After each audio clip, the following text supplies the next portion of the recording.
As you're getting comfortable for the next several minutes, wanted to take this opportunity to tell you it's always an honor to share a lesson, but there's a unique honor to simply introduce the one who will be delivering the message. And as a distinguished guest, we have a lot of guests today, and we're thankful to see each of you. It's always a privilege to worship God together.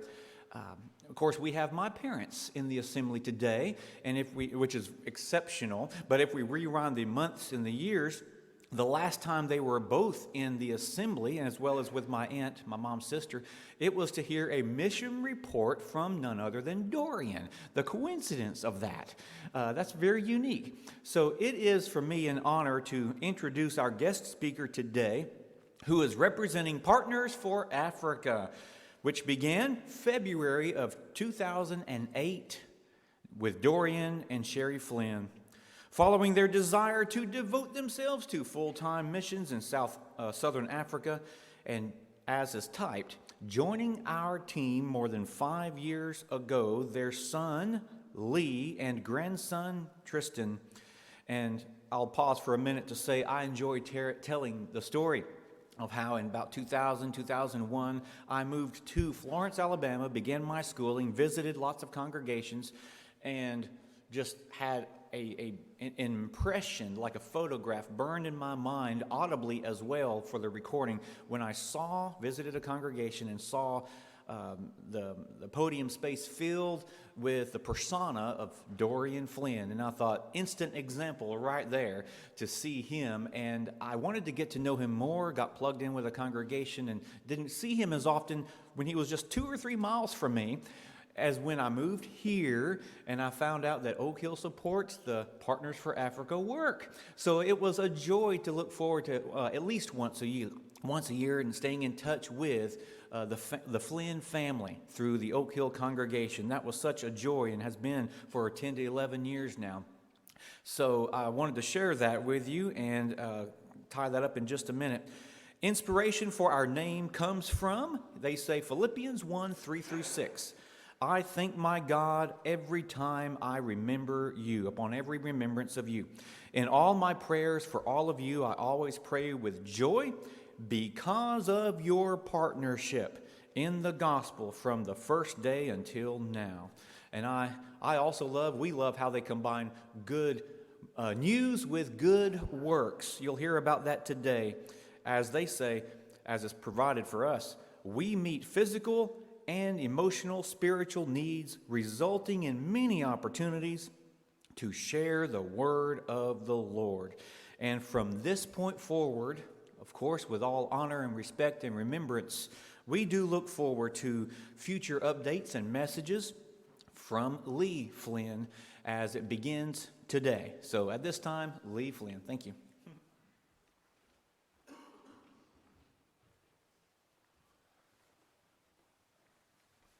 Good morning. Thank you for that. That was really kind of you. And so far this morning, it's been a joy to be here. It's a beautiful place that y'all have. I don't remember who it was I was talking to before class, but I did see the cardinal trying to fly through the window. So y'all do have even critters trying to get in. So y'all got something good going on in here. It really is a wonderful opportunity I have to get to share what I'm going to share with you all this morning. And before I get into the presentation, I do want to acknowledge my father, Dorian, and my mom. You know, they're a team, they're a package deal. And my mom is with me this morning. In class, I know already I'm going to refer to Mr. Harris a couple times with things he said, but my father's favorite Bible character, aside from Jesus, of course, was Joshua. And a few years ago, we got him a picture that had this verse on it. And it says, "Have I not commanded you to be strong and courageous? Do not be afraid. Do not be discouraged, for the Lord your God will be with you wherever you go." And my father lived his life that way. Him and my mother were just wonderful examples. And you know, this work would not have happened without him and them together with what they did. So over 50 years of mission work and just a wonderful legacy that he leaves behind and will be continued with my mother and I. And so here is the team. I was telling my brother, I have a younger brother and older sister. I was telling him the other day, I said, man, y'all are just missing out with everything I get to hear said about Dad and all these places I'm getting to go, because we miss him, but he lived a wonderful life. So just to get to hear all the good, it is amazing. And there was a lady at a church I was at recently, and she said, oh, I saw you walking up to the podium, and your face, you kind of look like him, and I got so excited, and then you opened your mouth and you talked like us. I said, well, I'm sorry to disappoint you. But there is my mother and I, and that's my nephew Tristan on the far left, and then Haley Malagany, who is our deputy director in Zimbabwe. And him and his wife will probably be mentioned a few more times, and we just could not do what we do without them. They are wonderful. And Haley also went to IBC, or Heritage as it is now, and he was a graduate of there and the University of North Alabama years ago. So I know that this church specifically participated in some capacity with the ACT project because I've met a couple of you at our storage facility in Alabama to get boxes. So the ACT project stands for Africa Container Transport, and it is one of the many ministries that we have that has just been amazing over the years. And when you see an 18-wheeler driving down the highway with a 40-foot, most of them are 40-foot, that's what we ship over to Southern Africa. And we have shipped to 7 countries over the years, and the majority ended up in Zimbabwe. Some of you that have done mission work are familiar with some countries are easier to send to than others. And Zimbabwe we've been able to pretty consistently send there, although we've done to a lot of other countries. But those banana boxes, we learned all this. Experience happens as you make mistakes, and we started to learn banana boxes stack well, they're sturdy. One of those 40-foot containers will hold 1,300 boxes. So that's what we ship. We've always shipped clothing for the most part, and shoes. We used to send textbooks and things like that, and I'll tell you, a banana box can hold about 90 pounds of math books. And what we're currently doing now is we're working on one because clothing has been back and forth with countries whether they'll allow it in or not, just regulations and things like that. So we're currently sending one that is a school, that's how we're calling it, a school container. And in October, we're hoping to ship that. It's going to be all backpack school supplies, notebooks, pencils, paper, all that kind of thing. And we're currently trying to accumulate that. And we've made a good start, but we're definitely going to need some help in finishing that container. If anyone has any interest, I'd love to talk to you more about it. So there is some ladies receiving some of the items that we've shipped on a container. I know I'm in Georgia, right? But I've been over there in Africa and seen somebody walking down the road in an Iron Bowl t-shirt. And y'all know that's Alabama Auburn, which is hilarious because they have no idea what the Iron Bowl is, But we have a local high schools and things, and when you see people wearing those shirts, it's just, it's awesome. So Amazon Christian Academy, I will touch on that. And that was one of the visions and the goals that my parents had some years back. To have a Christian school in Southern Africa was just a goal, and it has become a reality. But it's become a reality because of people like you, and specifically people, y'all know these people. There are some people that it's just like, don't tell them they can't do something. And those people are the best because they'll do it. And there's a lady named Ginger Taylor in Huntington, Tennessee, and she made this story happen that I'm telling you now. She's a school administrator in Huntington, Tennessee. And she was aware that we had started the school, and she was all about it, And she said, she called me one day. I didn't even know her. I knew of her. She went to Africa with my parents. That's what I knew. And she called, she said, Lee, I've got some stuff, I've got some desks you need to send to Africa. And I said, okay. And so I got my nephew, and we drove up to Huntington. They had those desks that you see there on the right, and they're good desks. I mean, they're sturdy, they're strong, there's no gum on them or anything. You know, they're in good shape. And they had 75 of them. One thing I learned that day is that desks like that don't stack well. and they unstack even worse. But we had to make 2 trips, I'll say that. And we got those, and there was a principal there, and he was just the nicest guy. And he, while we were there, he said, hey, I've got these smart boards. Would you like to have them? I wasn't 100% sure what he was talking about because they weren't open. They were in boxes. And he described, and I was like, oh, man, that would be awesome. And I'm sure a lot of you younger people in here or teachers are well aware of what those smart boards are. And you can interact with them. You can use them to teach. You can put things from the computer on the screen. They're just really awesome.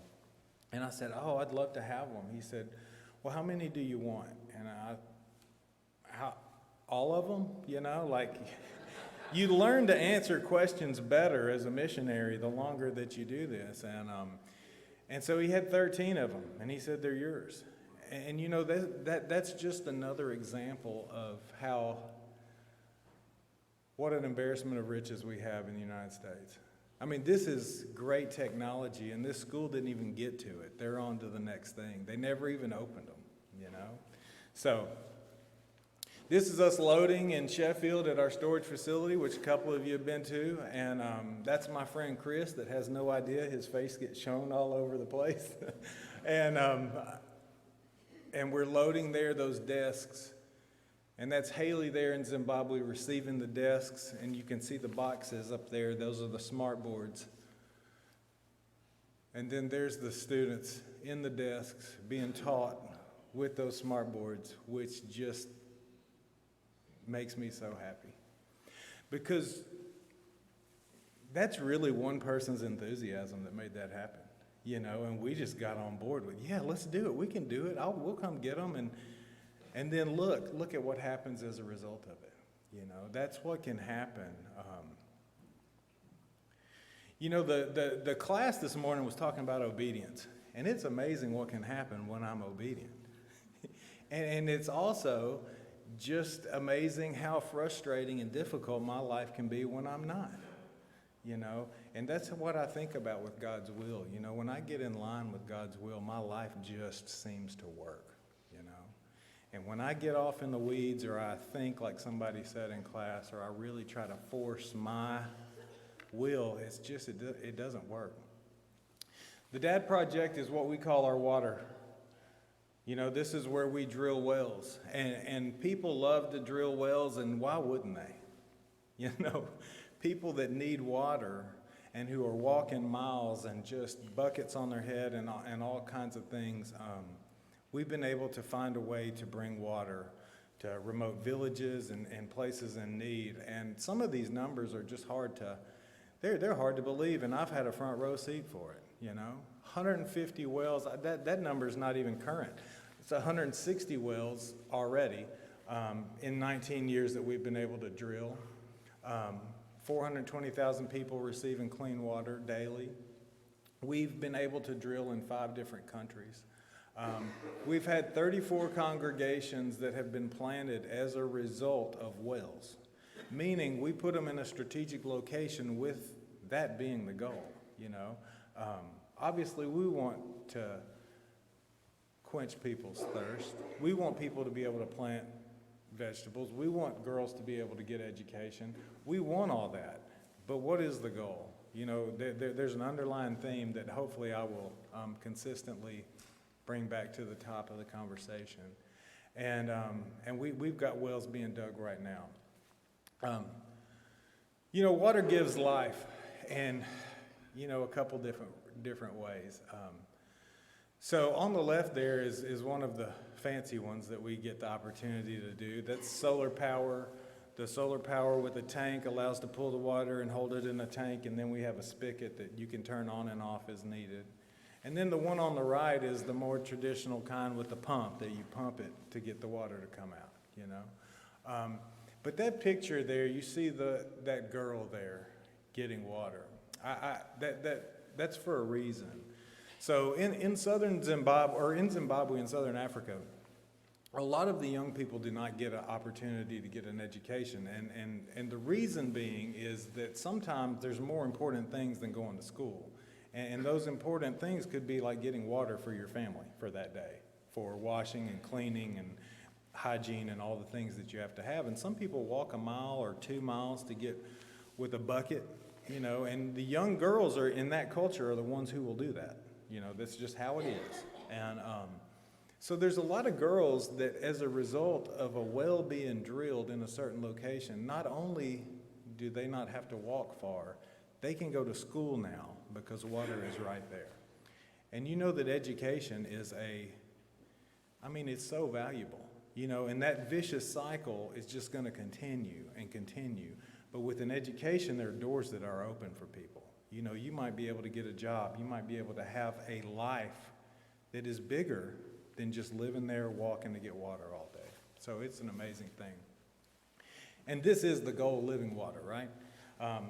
Jesus replied, "If you only knew the gift God has for you and who I am, you would ask me, and I would give you living water." John 4:10. "Anyone who drinks the water I will give will never thirst, not ever. The water I give will be like an artesian spring within, gushing fountains of endless life." And that is the goal, you know. We get an opportunity to meet people's needs, which is a wonderful feeling. You know, I mean, when you give somebody water who's thirsty or food who's hungry, it's hard to beat that feeling just as a human being. But we have something even better to offer, you know. We have something even better, and that's why we do it. When we get to do this, the best thing, one of the greatest things that can happen is when somebody says, "Why are you doing this?" That's like the hook, right? I'll tell you why, you know. What being a Christian is all about, you know, to seek and save the lost. That's what I'm doing. And I'd love to share it with you, you know. So the Mom Project is where we feed orphans and feed children. This is that picture right there. I love it. It's a little kid sitting there eating food, and a lot of these kids may not get a meal every day. You know, some of them may have to go a day or two without a meal. So we like to do these feedings. We would love to do more, but we like to do these feedings where we know this kid is going to get fed that day. You know, these children are going to get fed that day. And food is different over there. And just eating is, obviously. You know, I have children. They might have been hungry. They've never been starving. Although they've said it. I've said it. You ever said that? "I'm starving." You know, and I understand that's just a figure of speech. But some of these kids are experiencing that. And when you see a 2 or 3 year old go get their plate and sit and put it in their lap and eat quietly without saying a word, that's different than what I'm used to. You know, I know when we eat at church, there's a lot of running around, and some of them kids didn't even eat because there was the opportunity to play or eat. And when you're never really hungry, there's always food around. Playing sometimes sounds more fun than eating. But we've been able to do these weekly feedings for a lot of children, orphans. We also have been able to provide drought relief. It's a very dry place in Zimbabwe and in southern Africa, and sometimes there are just villages that are desperate. They're desperate for relief, and we are able to find out about that, get a truck, go get some essentials, and just take them out there. And what a wonderful thing. We also have child sponsorships where individuals that just want to have a connection to a child, we've been able to do that as well. There's my mom. I don't know if you can see her, but she's at one of the feedings and with one of the elders of the church there, and just what an awesome thing. All right, let me tell you another story about the feedings, and this story is wonderful. So the 3 on the right are the same as the 3 on the left, okay? The 3 little kids, they came to our feeding, and as a result of the feeding, they became Christians, grew up at the church, and that's wonderful, just that in itself. The one on the left with the flower on his shirt, his name is Emmanuel, and he's bright, and he had a lot of potential, evidently, and as a result of how he did in his schooling, he tested well enough to go to medical school. But, that was not a reality for him. But we've been able to make that a reality for him through people wanting to help him do that. And so that's him getting on the bus a little over a year ago to Lusaka, Zambia to go to medical school. And that's him getting his white coat to start it. And he's a year in, and hopefully in about 3 weeks I'll be seeing him in person. And what a blessing, We don't always get to see the full picture. We probably never really get to see the full picture. But to get to see the beginning, and just as a result of doing what we think God has called us to do, we get to see some of these awesome things that just continue on. And what a wonderful young man and opportunity that he has in front of him, just as a result of us doing what we're called to do.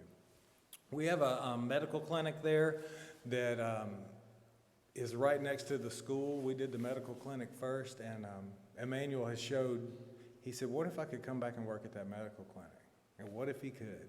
What an awesome thing that would be. I mentioned ACA, Amazon Christian Academy. There's the mission statement: preparing students for life globally and eternally. So one of my dad's, this was one of his things he always wanted, and one of the wonderful things that did happen before he passed was he did get to see and celebrate with that first graduating class. What we did was we started with a freshman class. It's only primary schools in that area. So this is the only high school there. And we started with a freshman class, and then we added another freshman class, and we did that until finally our first freshman class graduated. And over there, they have A-levels after high school. It's like equivalent to our junior college. And so we just started that. We've started A-levels, and that first graduating class has been able to go straight into A-levels and continue their education. This school is out there in the bush, or what we would call the country. And these kids are living in, they live in mud huts. They don't have electricity or running water. And these kids, they walk, down a dirt road and come to this school from living in places like that. And then the world's at their fingertips. We have solar power. We have Starlink internet. We have flushing toilets. That's Ginger that I mentioned earlier. And she had raised money for some computers for these kids. And she had it work out where she got the computers when she got there on her trip. And she had them open up those computers, and she showed them how to turn it on. Isn't that awesome? And what an awesome opportunity these children have. This is the new science lab. It just finished about a month ago. I don't know where y'all went to school. I think that's better than the science lab I had. I wasn't really paying attention, I'll be honest with you, but I think that science lab's better than the one what an awesome thing, that is just there. And this is the goal. Why do you want to have a Christian school? You want to introduce them to Jesus, right? That is the reason, right? And to have a whole generation of kids that have heard the good news, that grew up hearing it. They have chapel. They are being taught about Jesus at this school. That is the main purpose of this school, is that. So the gentleman there, his name is Valapi Malagany, and in the beginning I showed you Haley Malagany. That's his father. And he's an amazing man. He's very impressive, professional. He was a news anchor in Bulawayo, Zimbabwe once upon a time. And even to this day, if he goes certain places, people will act like they've seen a celebrity, But he left that to do this full time. And You know, when you're starting a lot of churches, it's very important that you have mentors and you have leaders and you have experience, because it is exciting to start new churches and to have new Christians, but you also need to have some people with some experience. And he is one of those, and he helps and trains so many preachers over there in Southern Africa, and he is just such a blessing to us and so many people there in Southern Africa. So we take campaign teams every year, and one of the things that my parents learned over the years was, you know, I grew up living on Caribbean islands with mission teams coming, and I remember there being bus loads of people everywhere, and it was wonderful. But Africa's it's a long journey over there. And what they tried to do over the years, my parents, is take smaller groups and use people and use their talents. You know, we all have talents.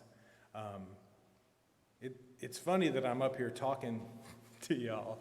I came on full time with my parents about 5 years ago, and I told my dad, I said, "Dad, I'll do anything you want, as long as I don't have to speak."